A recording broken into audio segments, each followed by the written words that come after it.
अस्सलामुअलैकुम ट्रेडर्स। काजी forex tips channel में खुश आमदीद। प्राइस एक्शन मास्टरी पर ये हमारा तीसरा लेक्चर है। अगर आपने पहले दो लेक्चर नहीं देखे तो मैं रिकमेंड करूँगा कि पहले दो लेक्चर लाजमी देखें, उसके बगैर ये तीसरी वीडियो ना देखें। ये थर्ड लेक्चर है, इंतहाई अहम तरीन लेक्चर है, लेकिन इसको समझने के लिए आपको पिछले दो लेक्चर्स का समझना ज़रूरी है, वरना उसके बगैर ये सिंपल आपको समझ नहीं आएगा। इस तरह सपोर्ट एंड रेजिस्टेंस में जिस तरह लगाऊंगा, ये ऐसी मुख्तलिफ इसमें पॉइंट्स होते हैं जो फिर आपको समझ नहीं आएंगे। तो इससे पहले, इस वीडियो को देखने से पहले पहले वो दो वीडियोस को देखें, उनका कंसेप्ट क्लियर करें। उसके बाद अब प्रैक्टिस की तरफ जो आते हैं, इसमें हम जो है ना सपोर्ट एंड रेजिस्टेंस पे बात करेंगे, SNR। तो बेसिकली एक तो मैं पहली बात ये आपको बता दूं कि कोई भी फॉरेक्स में कोई भी चीज़ 100% नहीं है, सिवाय रिस्क के। रिस्क को आप मैनेज कर सकते हैं, उसको जहाँ पर चाहें कंट्रोल कर सकते हैं। वो तो आपका परफेक्ट वहीं पे ही होगा जहाँ पे आपने SL या TP लगाया होगा। लेकिन बाकी कोई भी स्ट्रेटेजी 100% नहीं है। हाँ, ये आपकी उस पर मनी मैनेजमेंट पे होता है। अगर कोई स्ट्रेटेजी 50% भी वर्क करती है तो वो भी प्रॉफिटेबल हो सकती है, 30% भी वर्क करती है वो भी प्रॉफिटेबल हो सकती है। उसमें फिर रिस्क रिवार्ड रेशो को देखा जाता है। अगर आपकी रिस्क रिवार्ड रेशो 1 के मुकाबले में 2 है या 1 के मुकाबले में 3 है, तो आप 50% वाली प्रॉफिटेबल स्ट्रेटेजी से भी अर्न कर सकते हैं। वो सिंपल है कि अगर आपने 10 ट्रेड्स लिए हैं, उनका आपका TP जो है ना वो $2 का है और SL $1 का है, और 5 आपकी SL हिट करती हैं तो आपका लॉस 5 हो गया, और 5 आपकी टेक प्रॉफिट हिट करती हैं तो $2 फी आपकी ट्रेड का प्रॉफिट है, तो $10 आपका वो हो गया। तो $10 प्रॉफिट में से $5 आप लॉस वाले लेस भी कर लें तो भी ओवरऑल आपको $5 प्रॉफिट ही होगा। तो रिस्क रिवार्ड रेशो ये लाजमी इंतहाई अहम होती है। मनी मैनेजमेंट भी साथ करें, ये ना हो कि एक ही ट्रेड पे जो है ना आप अपना पूरा अकाउंट की इक्विटी लगा दें या आधा अकाउंट लगा दें। तो मैक्सिमम 2 से 3% आप जो है ना 5% तक भी जा सकते हैं। अगर अकाउंट बहुत छोटा है तो आप 5% तक भी जा सकते हैं लॉस का। हाँ, जितना बड़ा अकाउंट होता जाता है फिर जो है ना वो उसका रेशो भी कम करते जाते हैं, रिस्क भी कम लेते हैं उस पर। तो ये तो बेसिक बात होगी। अब हमारा आज का जो टॉपिक है वो है, सबसे पहले मैं इस पे बात करूंगा कि सपोर्ट एंड रेजिस्टेंस फेल क्यों होते हैं। इसकी काफ़ी सारी वजूहात हैं और इस पे मैं चंद जो अहम बातें हैं उन पे डिस्कस करेंगे कि जो मेन जो वजूहात हैं इसके फेल होने की वो क्या हैं। तो उसमें सबसे पहले जो आता है वो है कि आप कैंडल स्टिक्स को ठीक से रीड नहीं करते। अगर आप कैंडल स्टिक्स को रीड नहीं करते और ऐसे ही सादा सी सिंपल सी लाइंस लगा देते हैं तो मुमकिन है कि वो उसके ज़्यादा चांसेस यही होंगे कि वो आपकी सपोर्ट एंड रेजिस्टेंट, सपोर्ट है या रेजिस्टेंस है, फेल ही होगी। क्योंकि इसमें कैंडल्स को रीड करना इंतहाई अहमियत का हामिल होता है। वो मैं आपको आगे प्रैक्टिकल में समझाऊंगा कि किस तरह कैंडल्स को जो है ना रीड किया जाता है। जैसे एक सिंपल सी ये मैं आपको दिखा देता हूँ। ये एक चार्ट है GBP NZD का 4 आवर का टाइम फ्रेम है।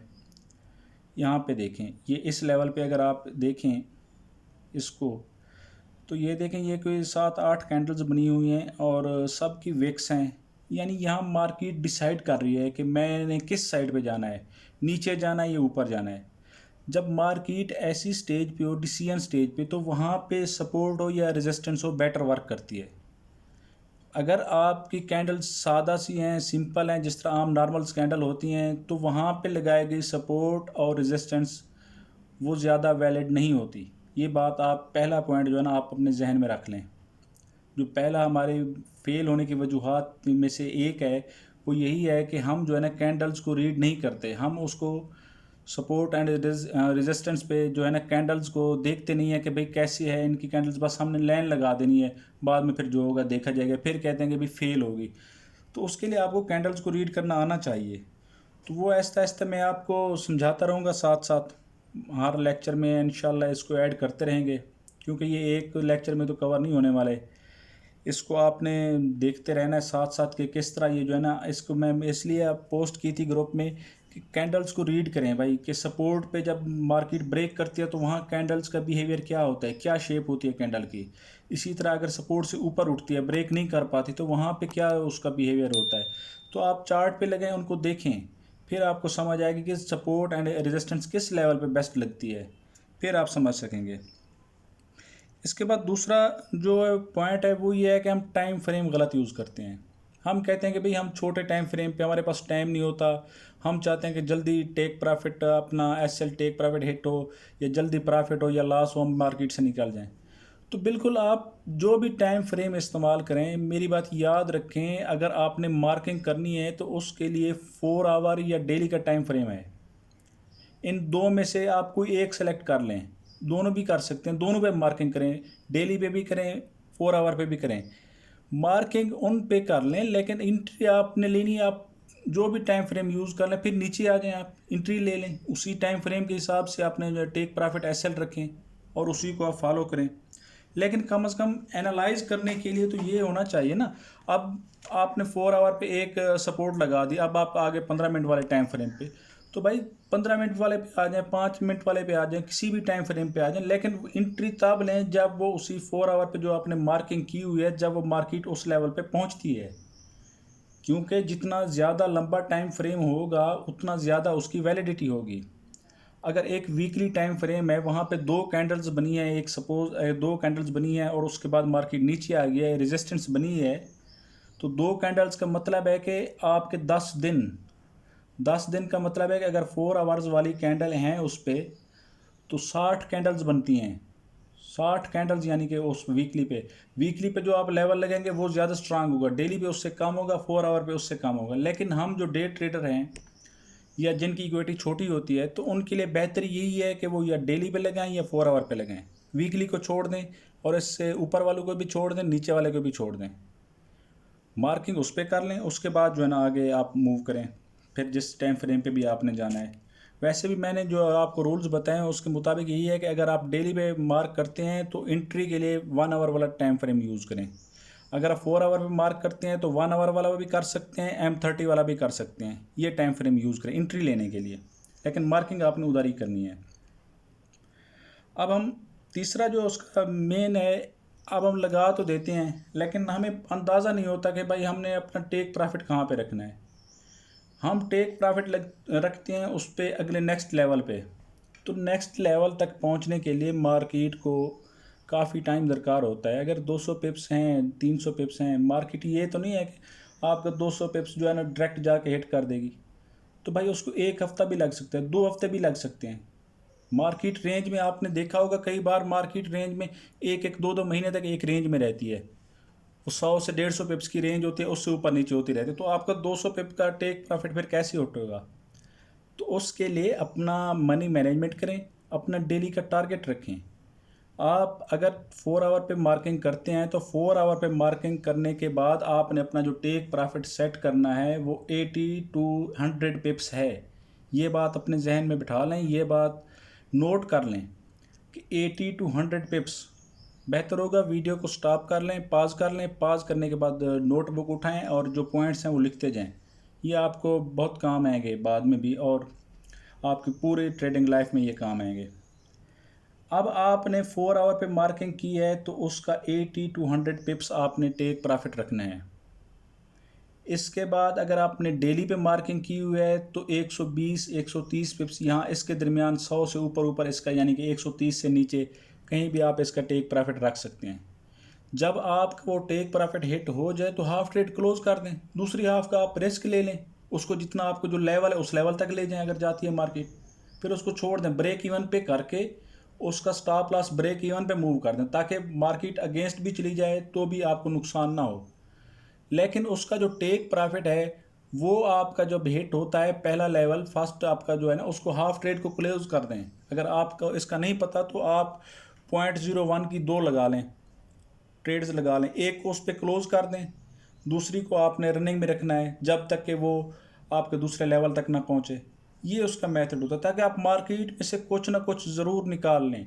अगर आप सिर्फ उसी लेवल पे बैठे रहे तो 10 में से आपके 2-3 लेवल्स हिट होंगे, तो फिर आपको प्रॉफिट तो होगा नहीं। लेकिन अगर आप ये प्रॉफिट रेशो रखेंगे जिस तरह मैं कह रहा हूँ, इसी तरह आप अगर घंटे वाले टाइम फ्रेम पे आते हैं तो घंटे पे आपने 40 से 50 पिप्स का टेक प्रॉफिट रखना है।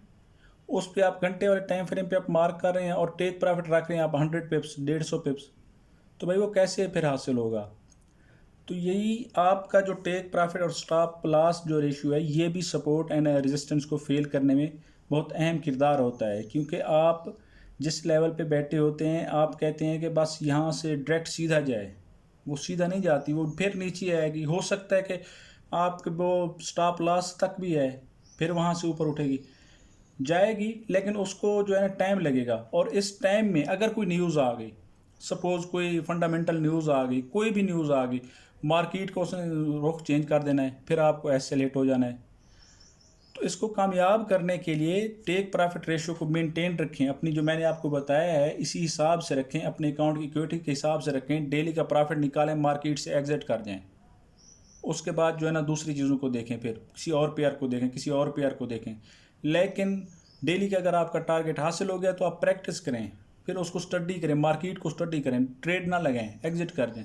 अपना डेली का take profit, weekly profit, monthly profit target, ये रेशो रख लें अपनी, उसी को अचीव करें और मार्केट से एग्जिट कर दें। ये बेहतरीन तरीका है आपका। अच्छा, उसके बाद जो नेक्स्ट है, हम जूम ठीक नहीं करते। हमारा जूम लेवल ठीक नहीं होता चार्ट को रीड करने के लिए, हमें पता ही नहीं चलता। या तो हम बहुत ज़्यादा इस तरह उसको जूम इन कर लेते हैं कि हमें बड़ी बड़ी कैंडल्स नज़र आती हैं, समझ नहीं लगती इस टाइप की।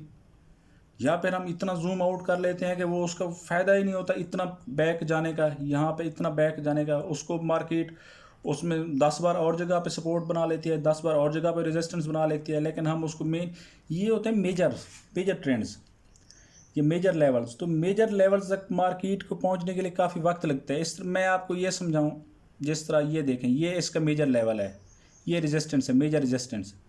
अगर इस मेजर रेजिस्टेंस को देखें, ये 27 फरवरी 2020 की है। अब अगर हम इन पे ही सिर्फ वर्क करें तो मुझे बताएं, ये अभी तक 21 का जुलाई चल रहा है, अभी तक ये मार्केट वहाँ पर नहीं पहुँची। तो इतना जूम आउट करने की ज़रूरत नहीं है। हमने जो अपना प्रॉफिट रखना है, अगर कामयाबी फॉरेक्स में आप चाहते हैं तो जो मैं आपको बता रहा हूँ इसको नोट कर लें। अगर आपने अपना प्रॉफिट इसमें से निकालना है तो छोटा छोटा करके, थोड़ा थोड़ा करके प्रॉफिट निकालें। उसको आप इतना बड़े बैंकर या किसी फिनंशियल इंस्टीट्यूट के मालिक नहीं है कि आप इतना बड़ा उसको रिस्क। अब जो इंस्टीट्यूट होते हैं बड़े बड़े, वो तो यहाँ पे ही ट्रेड लेंगे, ये मेजर रेजिस्टेंस है वो यहाँ से लेंगे, उसको फिर होल्ड करेंगे 6-6 महीने, 8-8 महीने, साल भी होल्ड करते हैं वो। लेकिन हमने तो डेली के डेली प्रॉफिट निकालना है ना, तो उसका वही प्रॉफिट रेशियो ही आपको कामयाबी की तरफ लेके जाएगी। अच्छा, इसके अलावा जो एक और पॉइंट है जो फेल होता है, वो हम लगा देते हैं, सिर्फ लाइंस लगा देते हैं। हमने सब ये हॉरिजॉन्टल लाइन पकड़ी है, इसको लगा दिया कि भाई ये हमारे रेजिस्टेंस है, ये हमारी सपोर्ट है यहाँ पे। अब देखें, इसको हम अगर जूम इन करके देखें तो मार्केट इस रेजिस्टेंस तक यहाँ पर आई नहीं और नीचे ही यहाँ से हो रही है, या ये भी काफ़ी सारे लेवल्स हैं जो मिस हो गए हैं। तो उसके लिए बेहतरीन तरीका जो होता है वो ये है कि आपने लाइंस नहीं लगानी, उसको लेवल बनाना है, उसको जोन बनाना है, एरिया क्रिएट करना है, उसका सपोर्ट एरिया होना चाहिए, रेजिस्टेंस एरिया होना चाहिए, तब जाके वो उसकी वैलिडिटी होगी। जितना मुमकिन हो सके हमने ज़्यादा से ज़्यादा कैंडल्स को टच करना है, जितना मुमकिन हो सके, इतना ज़्यादा भी ना हो। उसकी मैं आपको रेंज बता देता हूँ। अगर 4 आवर का आप मार्किंग कर रहे हैं तो उससे 20 से 30 पिप्स का, अगर यानी कि बीच में जो भी कैंडल्स आती हैं 20 से 30 पिप्स का फासला होता है, तो उनको आपस में लेवल बना के आपने टच कर देना है।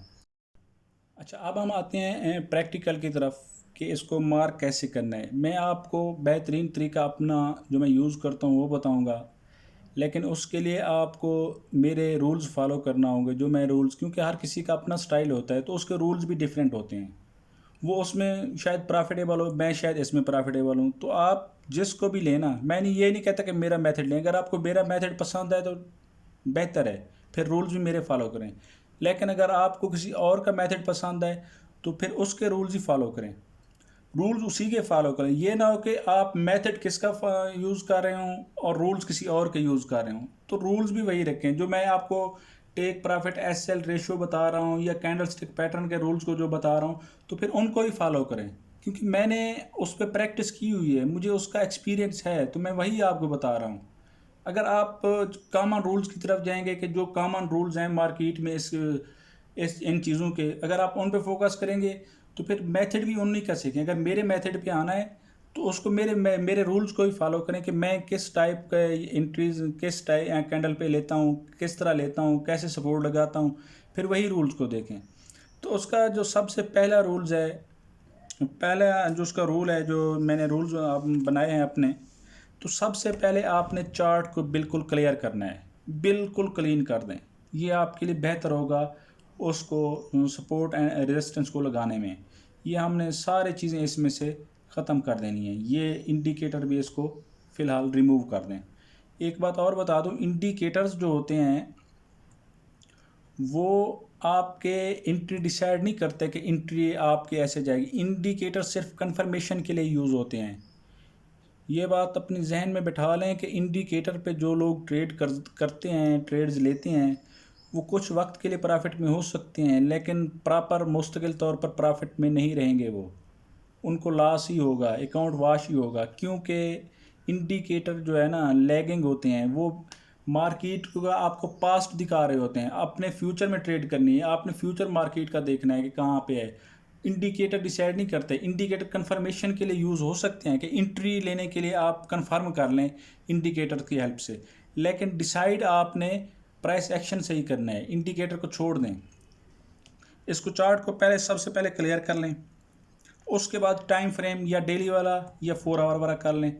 मैं अभी आपको 4 आवर पे जो है ना समझा रहा हूँ। ये दूसरा इसका रूल हो गया। तीसरा है जूम इतना करें चार्ट को कि 250 से 300 कैंडल्स आपके चार्ट पे नज़र आनी चाहिए। अब अगर आपको नहीं पता कि कैसे, जैसे मैं ये आपको ये देखें, ये इसको मेजरमेंट के लिए इसको यूज़ कर रहा हूँ मैं। ये चले जाएं, यहाँ पे देखें, ये तकरीबन 350 कैंडल्स हैं। हम इसको थोड़ा जूम इन कर सकते हैं क्योंकि ये 350 कैंडल्स हमें 250 से 300 चाहिए। यहाँ पे रख लें, ये बेहतरीन लेवल है। यहाँ पे देखें आप, अब मैं हर बार ये मेजरमेंट तो यूज़ नहीं करता, लेकिन मैं इनको देखता हूँ, मुझे कैंडल्स नज़र आ रही हैं ना ठीक तरह से, बस इतना लेवल काफ़ी है। अब यहाँ पे हमने सपोर्ट एंड रेजिस्टेंस लगानी है। तो उसके लिए आपको पहले मैं बता दूं कि सपोर्ट एंड रेजिस्टेंस के बेसिकली 3 जो है ना लेवल्स होते हैं। एक मेजर लेवल हो गया, एक माइनर लेवल हो गया, एक की लेवल्स हो गए। जो मेजर है वो चार्ट के टॉप या बॉटम पे होते हैं, मेजर्स लेवल। जो की लेवल्स होते हैं वो ऐसे लेवल्स होते हैं जो मार्केट के होते तो दरमियान में, लेकिन बार बार मार्केट उनकी रिस्पेक्ट कर रही होती है। जो माइनर्स लेवल होते हैं वहाँ पे मार्केट थोड़ी देर के लिए ठहरती है, फिर ऊपर चली जाती है या नीचे चली जाती है, वो माइनर्स लेवल होते हैं। तो हम सबसे पहले 2 ही लगाएंगे, एक मेजर्स और फिर उसके बाद की लेवल्स।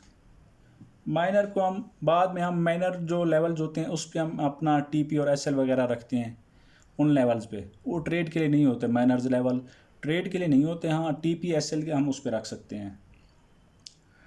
तो यहाँ पे हम आगे, मैंने इस पे ये देखें, ये चार्ट के बिल्कुल बॉटम पे है ये जगह। यहाँ हमने जो है ना मेजर, इसको हम सपोर्ट कह सकते हैं। यहाँ पे हमने ये सिंपल लाइन लगा दी। ये हो गया आपकी सिंपल जो ट्रेडिशनल वे है, लेकिन हमने इसको नहीं लगाना। हमने यहाँ पे लेवल्स क्रिएट करने हैं ताकि ज़्यादा से ज़्यादा अपनी जो है ना कैंडल्स को टच कर सकें। यहाँ पे देखें, ये एक कैंडल टच हुई, यहाँ पे 2 हुई, यहाँ पे 1 2 हुई, यहाँ पे 1 2। तो इनको हम लेवल्स बनाएंगे। ये लेवल्स के लिए ये टूल यूज़ करें। यहाँ पे अब हम देखें तो ये देखें, अब ये एक लेवल क्रिएट हो गया। अब देखें इस पर कितना कैंडल्स कनेक्ट कर रही हैं ये। अब अगर हम देखें तो यहाँ से 5 7 8 कैंडल्स, यहाँ भी ऐसे, यहाँ भी ऐसे, यहाँ पे तकरीबन 10 12 15 कैंडल्स, यहाँ पे ये एक स्ट्रांग लेवल, ये एक मेजर लेवल हमारा लेवल हमारा बन गया। लेवल पे अब हम लेवल के अंदर ट्रेड नहीं करते, लेवल के जब बाहर होगी या नीचे होगी तब हम ट्रेड करेंगे। इसी तरह हमने रेजिस्टेंस लगानी है। अब देखें ये इस लेवल पे, इस लेवल को आप देखें, इस जगह को, इन पॉइंट्स को देखें, इसको हमने एक लेवल क्रिएट करना है। अगर हम यहाँ से यहाँ तक एक लेवल क्रिएट करते हैं, ये 2 बार जब टच होती है ना, सेकंड स्विंग के पे हम जो है ना लगा देते हैं। अब ये हमारा एक लेवल हो गया, लेकिन इसको हम अभी एडजस्ट करेंगे, एडजस्टमेंट लाजमी करनी होती है। इसको हम यहाँ पे पीछे लेके जाते हैं, ठीक है, थोड़ा सा। अब अगर हम यहाँ पे देखें तो इसको हम थोड़ा सा नीचे भी कर सकते हैं, इस पिछले वाले लेवल को शामिल करने के लिए। यहाँ पे इसको हमने ऐड कर लिया, यहाँ इसको थोड़ा सा बड़ा कर लिया हमने। ये देखिए, ये अब की लेवल हो गया। की लेवल क्यों है? क्योंकि ये देखें मार्केट यहाँ पे आई, इसको एज ए सपोर्ट लिया, फिर यहाँ से उठी, लेकिन फिर इसी सपोर्ट को ब्रेक किया। यहाँ पर तो थी सपोर्ट ये चीज़, लेकिन जब ये सपोर्ट से आके इसको रेजिस्टेंस बनाएगी तो ये हमारा एक की लेवल हो गया कि पहले सपोर्ट थी, अब इसको रेजिस्टेंस ले रही है। मार्केट ने जोन को शिफ्ट किया है, तो जोन की शिफ्टिंग जो है ना वो एक इस तरह समझें कि की लेवल होता है। अब इसको हमने आगे लेके भी चलना है, इस लेवल को। यहाँ से आप ये ना समझे कि मार्केट को आपने यहाँ तक रखना, कि मार्केट यहाँ तक है, इसको आपने आगे मूव कर देना है। अब हम इन लेवल्स पे ही अगर आप देखें तो इसको मार्केट ने ब्रेक किया, यहाँ पे एंट्री आप ले सकते थे, सपोर्ट लेवल था। अगर पीछे जाएं तो पीछे भी सपोर्ट लेवल मान रहा होगा। इसको मैं पीछे लेके जाता हूँ, ये देखें, यहाँ पे ये एक की लेवल बन गया, क्योंकि यहाँ पे ये रेजिस्टेंस थी, ठीक है ना। इसको ब्रेक किया, यहाँ पे ये सपोर्ट बन गई। जब इस सपोर्ट से मार्केट को इसने ब्रेक किया, मार्केट ने इसको ब्रेक किया सपोर्ट को, तो हम कैंडल स्टिक को देखते हुए यहाँ से हम सेल की एंट्री ले सकते हैं। अगर आप 1 घंटे वाले टाइम फ्रेम पे या M30 पे चले जाएं तो यहाँ पे आपको अच्छी एंट्री मिल सकती है। यहाँ पे आपको ऊपर रिजेक्शन भी मिली हुई है। यहाँ पे मार्केट के कैंडल्स का बिहेवियर को भी देखें, यहाँ पे भी मार्केट ने मुख्तलिफ डिफरेंट, यहाँ कभी ऊपर उसने विक दिया, कभी नीचे विक दिया। यहाँ पे डिसीजन फेज़ में थी, यहाँ से जब ऊपर उठी तो यहाँ पे नीचे आए। अच्छा, अभी आप ये कहते हैं, आप शायद आप सोचें कि यहाँ से ऊपर क्यों नहीं गई मार्केट, अगर हम यहाँ पे बाई की ट्रेड लेते। तो उसके लिए थोड़ा ये है कि वो आपको नेक्स्ट लेक्चर में जो है ना कवर करूँगा मैं। एक लेक्चर में तो सारी चीज़ें नहीं हो सकती। इसको हम जो है ना अगर देखें तो मैं एक आपको थोड़ी सी एग्जांपल दे देता हूँ, साथ में समझा देता हूँ। ये देखें, ये एक ट्रेंड लाइन भी है। सपोर्ट एंड रेजिस्टेंस अकेले वर्क नहीं करती, ट्रेंड लाइंस के साथ ही वर्क करती हैं। अब अगर हम इस ट्रेंड लाइन को देखें तो ये देखें, इसने ट्रेंड लाइन को ब्रेक किया है, फिर दोबारा रीटेस्ट किया है।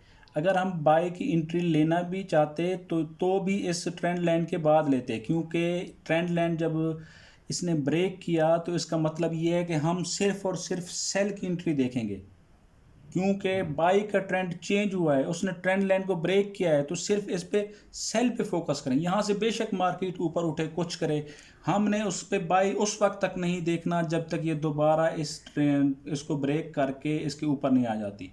उस वक्त तक बाई को देखना है, एंट्री का सोचना भी नहीं है। हाँ, जब आ जाए फिर हमने यहाँ पे एविडेंस देखनी। अब यहाँ मार्केट कुछ भी करती रहे, हमने यहाँ सिर्फ सेल की एंट्री ढूंढनी है। अब देखें, यहाँ पे मार्केट आई, उसने नीचे मोमेंटम कैंडल वगैरह बनाई, लेकिन हम यहाँ पे भी एंट्री नहीं लेंगे। सेफ एंट्री के लिए जब तक हम इस सपोर्ट या रेजिस्टेंस लेवल को ब्रेक नहीं करेगी मार्केट, यहाँ पे हम नहीं लेंगे। हालांकि ये रीटेस्ट है इसका, लेकिन रीटेस्ट पे भी आप ले सकते हैं, लेकिन जब आगे एक लेवल मौजूद हो। ये तो एग्जांपल आपकी परफेक्ट जा रही है, यानी कि उससे नीचे आ रही है, ट्रेंड लाइन को ब्रेक करके रीटेस्ट करके नीचे आ रही है। बाज़ औक़ात ऐसा भी होता है कि मार्केट उस पर आपके नीचे आके जो सपोर्ट होती है उससे दोबारा उठ जाती है। तो ये रूल्स, इस रूल को देखें कि आपने अगर लेवल नीचे कोई स्ट्रांग लेवल बन रहा है तो उस पर आपने उस वक्त तक एंट्री नहीं लेनी जब तक उसको भी ब्रेक ना करे। हमारी डबल कन्फर्मेशन हो जाती है। देखें ना, ये रीटेस्ट की एक कन्फर्मेशन होगी, ये ब्रेकआउट की एक कन्फर्मेशन होगी, यहाँ पे ये दो कन्फर्मेशन होगी। तो अब हमने अपना जो है ना वो यहाँ पे छोटे टाइम फ्रेम पे जाके यहाँ पे इंट्री के लिए, ताकि हमारे जो है ना पिप्स मिस ना हो, तो उसके लिए हमने M30 पे जाके या 1 आवर पे जाके यहाँ पे हमने इंट्री लेनी है सेल की। और आप देखेंगे कि उसका हमें अच्छा खासा प्रॉफिट मिल सकता है। अगर आप यहाँ से भी लें तो ये 94 है, 94.36, तो 92.36 तक आ गए, यानी कि 200 पिप्स हमें इजीली मिल सकते हैं। लेकिन हमने लेवल्स को नहीं देखना, हमने वो टेक प्रॉफिट अपना वहाँ पे रखना है 80 to 100 पिप्स, क्योंकि हमने 4 आवर पे मार्क किया हुआ है। 100 पिप्स लेने के बाद हमने हाफ ट्रेड क्लोज कर देनी है, मार्केट से निकल जाना है, दूसरी ट्रेड को हमने छोड़ देना है। हो गया अगले लेवल तक टेक प्रॉफिट हिट तो बेहतर है, अगर नहीं हुआ तो कोई मसला नहीं, ब्रेक इवन पे क्लोज हो जाएगी। अब आप ये तो ना सोचें, ये तो ना समझें कि आपने हर पिप्स को ही मार्केट के हर पिप पे ही प्रॉफिट कमाना है, उसकी हर पिप पे ट्रेड लेनी है, तो ऐसा तो पॉसिबल नहीं है ना। तो उसको अपने हिस्से का आप इसको एक समंदर समझें, ये एक समंदर है, अपने हिस्से की मछली पकड़ें और बाहर निकल जाएं। अगर आपने सारी मछलियों को पकड़ने की कोशिश की तो आप डूब जाएंगे, या तो आपको उसका पानी डुबो देगा या आपको कोई समुद्री जानवर खा जाएगा। तो बेहतर है अपने हिस्से की मछली पकड़ें, बेहतर है, और निकल जाएं मार्केट से। अच्छा, ये इसी तरह ये अगर आप देखें, ऊपर मैं एक रेजिस्टेंस लेवल बना देता हूँ यहाँ पे, ये देखें, ये इस पीछे ना जाए, ये मार्केट के टॉप पे था, तो यहाँ पे एक रेजिस्टेंस लेवल इसको आप क्रिएट कर सकते हैं। ये एक लेवल बन गया। अब ज़्यादा पीछे जाने की ज़रूरत नहीं है, आपने जो उसके नज़दीकी स्विंग्स होते हैं ना उन पे वर्क करना है, क्योंकि ये 4 आवर वाला टाइम फ्रेम है। यहाँ पे देखें मार्केट कितना दिन यहाँ पे इस पे रही, ये इस लेवल पे, ये 25 मार्च से लेके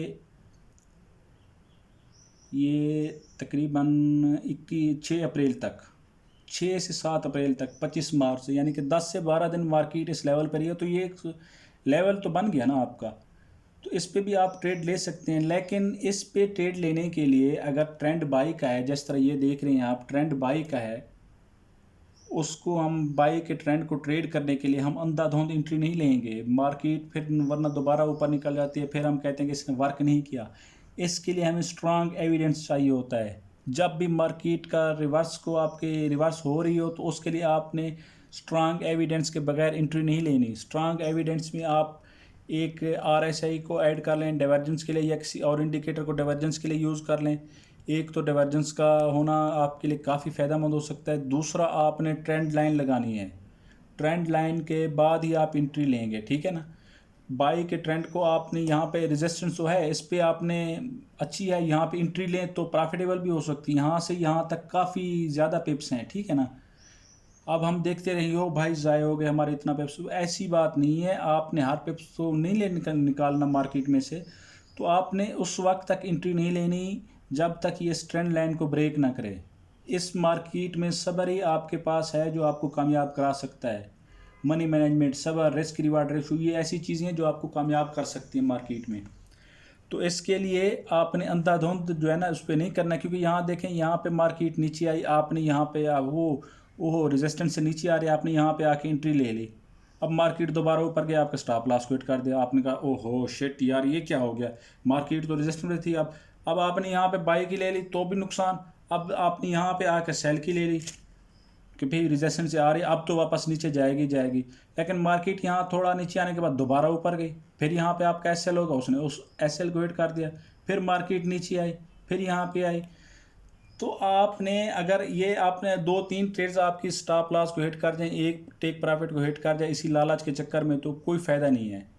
एक एंट्री लें, हफ्ते में एक एंट्री हो, आपका टारगेट पूरा करे हो, ठीक है भाई, एक हफ्ते की एंट्री से टारगेट पूरा हो रहा है, एंट्री लें, एग्जिट कर दें, आपको पूरा हफ्ता ट्रेड करने की ज़रूरत ही नहीं है। प्रैक्टिस करें, फिर इस चीज़ को दिमाग में बैठा लें कि अपना टारगेट ही अचीव करना है।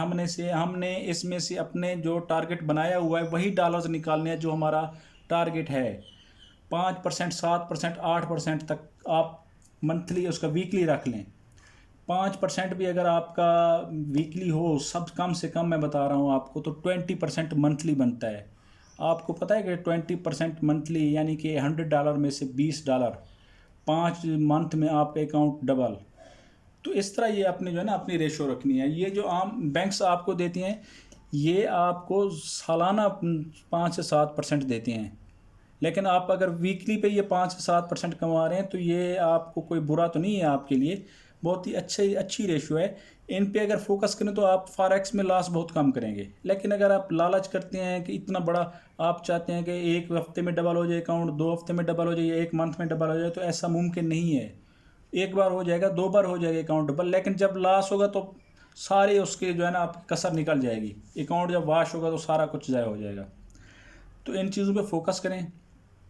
ये आपको मैंने बेसिक इसके जो रूल्स बताए हैं, टाइम फ्रेम इसका, इसकी कैंडल्स की तादाद होगी, और इसके अलावा कैंडल्स का जो की लेवल्स हो गए।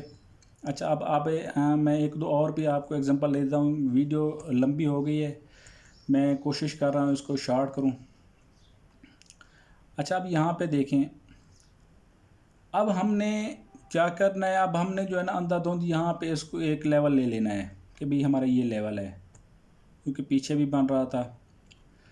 तो ये आपकी बात ठीक है, ये एक लेवल हो सकता है माजी में, ठीक है, इससे ऊपर भी हो सकता है। लेकिन यहाँ पे आप देखें, यहाँ पे ना तो आपको कोई रिजेक्शंस मिली यहाँ से मार्केट के नीचे आने की, ना ही मार्केट ज़्यादा देर ठहरी, तो ये इतना ज़्यादा वर्क नहीं करेगा। लेकिन अगर आप थोड़ा नीचे आए, इसको इस लेवल पे अगर आप मार्क करें, तो ये देखें यहाँ बार बार मार्केट टच कर रही है। इसको थोड़ा सा आप बड़ा भी कर लें तो इस लेवल को देखें। अब आप इस लेवल पे फोकस करें तो आप अच्छे बिप्स अर्न कर सकते हैं, बजाय इसके यहाँ से जब आप ट्रेड लेंगे तो यहाँ पर तक आए 200, तकरीबन 150 से 200 पिप्स बनते हैं। यहाँ पे आई, यहाँ पे भी ऐसे ही पिप्स बनते हैं, यहाँ पे आई, यहाँ पे देखें। तो इस लेवल को मार्क करने के बजाय उस लेवल को मार्क करें आप जहाँ पे आपके ज़्यादा उसके टचेज़ हो रहे हों। यहाँ पे देखें, अगर इसको मैं लंबा लेके जाऊँ तो यहाँ पे देखें, ये एक पहले सपोर्ट थी, ठीक है, फिर एक रेजिस्टेंस बनी यहाँ पे। इसको इसने आपको कहते हैं कि ये, इसको हम जो है ना कि भाई मार्केट यहाँ से ऊपर निकले, लेकिन ये फेक ब्रेकआउट था, ठीक है। फिर यहाँ से नीचे आई, क्योंकि फेक ब्रेकआउट मैं इसलिए कहता हूँ कि देखें भाई, इसको मार्केट ने ब्रेक किया। इसकी कैंडल जो अगर आप देखें, ये जो कैंडल बनी हुई है इसका ज़्यादा हिस्सा इस रेंज के अंदर ही है, जो ब्रेकआउट्स के बाहर नहीं है। तो ऊपर जाके फिर उसने विक दी है।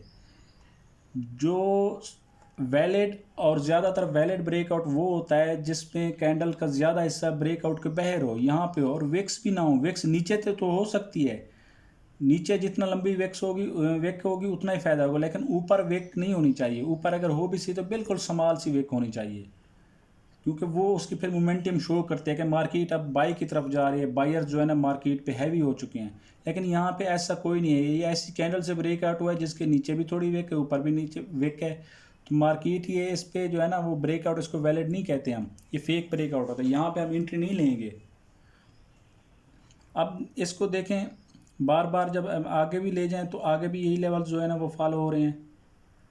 अब अगर हम ऊपर लगा देते यहाँ पे, तो यहाँ पे मार्केट ने एक जगह पे यहाँ पे आई, फिर यहाँ पे जाके दोबारा टच किया इतना, यानी कि हमारे ये जो दरमियान में हमने 3-4 एंट्रीज बनती थी वो हमारी ज़ाय हो गई यहाँ पे। और यहाँ पे भी मार्केट ने हमने सेल लगाया तो मार्केट फिर ऊपर चली गई, तो ये भी वो उसका एसएल हिट हो गया। तो यहाँ पे अगर हम लेते, यहाँ पे हमारा एसएल भी हिट होता तो भी हमें 3-4 एंट्रीज में से एक अगर एसएल हिट होता है तो कोई इशू नहीं है, बहुत प्रॉफिटेबल रेशियो है ये। अच्छा, एक और आपको जो है ना मैं मिसाल दे देता हूँ। ये देखिए, अब हम एक ये पैटर्न बन रहा है, एक हेड एंड शोल्डर पैटर्न बन रहा है। ये शोल्डर हो गया, ये शोल्डर हो गया, ये इसका हेड हो गया। ये जब ऐसी सिचुएशन हो तो हमने लाजमी नहीं है कि बहुत लंबा लेके जाना है, हमने इसकी नेक लाइन पे जो है ना वो सपोर्ट लगा देनी है। ये बन गई सपोर्ट इसकी, ठीक है। इसको थोड़ा हमने फिर एडजस्ट करना है, इसको अपनी देखना है कि लेवल जो ज़्यादा से ज़्यादा टचेज़ इसको ज़्यादा से ज़्यादा, ये लेवल बन गया, ठीक है। ये देख लें, अब हम कहीं भी नहीं गए, हमने एक पैटर्न को देखते हुए उस पर सपोर्ट लगा दी कि इसके नेक लाइन पे हमने जो है ना सपोर्ट लगा दी कि यहाँ से हम एंट्री ले सकते हैं। तो मार्केट ने जब इसको ब्रेक किया, अगर आप देखें ट्रेंड लाइन भी लगा दें तो ट्रेंड लाइन भी ये बन रही है।